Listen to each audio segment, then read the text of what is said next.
Hello, right, here we go. Down the road, the complete Ian Gillan band story. A monster 8 CD box set comprising of the band's 3 studio albums, together with some bonus tracks, some rarities, and 3 live performances, one from the old Rainbow in London, and also Budokan and Hiroshima in Japan. This was Ian's return to music in the mid-1970s after leaving Deep Purple a few years earlier, and as I mentioned in the previous video about the then impending release of this set, Ian decided to go with a sort of a jazz rock fusion style instead of Deep Purple 2. Now, jazz rock fusion and whatnot, it's never been my bag over the years. However, I bought this box set as this section of Ian's career passed me by completely, and being a big fan of what he did next after Ian Gillan Band, namely those fantastic Gillan years, I thought I'd better get my hands on the Ian Gillan Band stuff as well. It arrived a few days ago on release day, and I admit to being somewhat apprehensive. You know, with me not being keen on jazz fusion and whatnot, would I like it? Well, the answer to that question, after giving it a good few listens, is not really, but sometimes. Let me run through the discs, and that might make a bit more sense then. First up is the debut album, Child in Time, from 1976. Now, arguably, it's a little bit lazy to name an album after one of Purple's best-known songs. The music, I think, is, to me, it just comes across as generally uninspired. A sort of a generic, somewhat bluesy with jazzy bits in it. I think it's rather tame and it doesn't really go anywhere. The cover version of Child in Time is bizarre. And then after that, Let It Slide, around 11 minutes of what seems to me as just pointless noodling. I don't get it. I don't get it. And Ian's vocals sound restrained as well. He doesn't seem to be putting it all in. And the bonus tracks come in as a series of mainly various studio demos.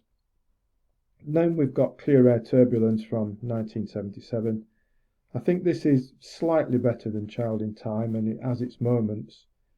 Though again, this one to my ears is much, we're much more into that jazz rock fusion style on Clear Air Turbulence, and that mostly just leaves me cold. I think there's too much mucking about going on.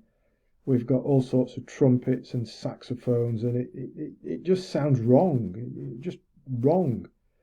That said, the title track's quite bouncy, and to some extent moneylender, but the rest, not so much. And on disc 3, we've got the alternative Rockford mixes of Clear Air Turbulence. Next, on disc 3, we've got Scarabus from 1977, which would be the band's third and final studio album. This moves more away from that jazzy stuff into more rockier territory.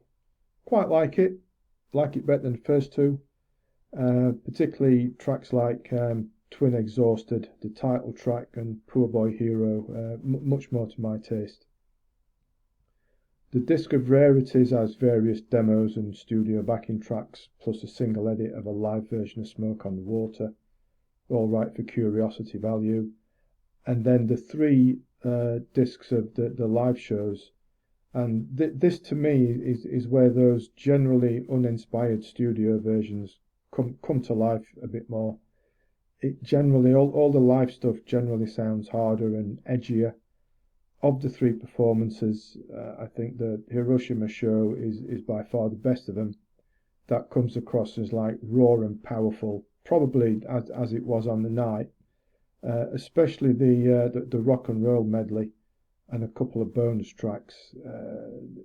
It seems this show is this show is as it was performed, without any or even a little bit of enhancement, given that the note in the booklet makes a note about the limitations of the audio source, but I think it makes it just sound authentic, and that to me is the best of the 8 discs. Onto the booklet, there is the story of the band in there, and it reads.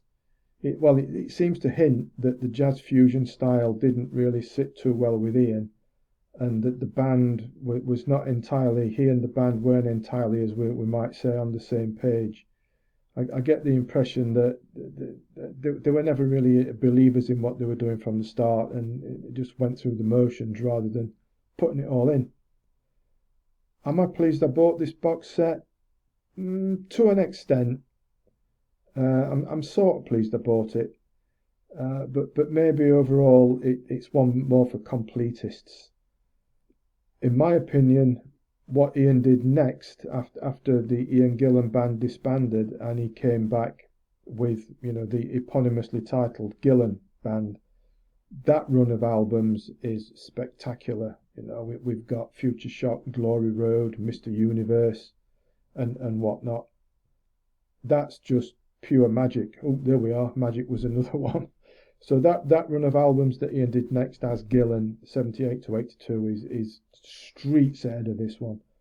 The box set of that came out last year, the Gillan 78 to 82, is unmissable. This Ian Gillan band stuff, not so much, to me at least, but it's all about taste or lack of, isn't it?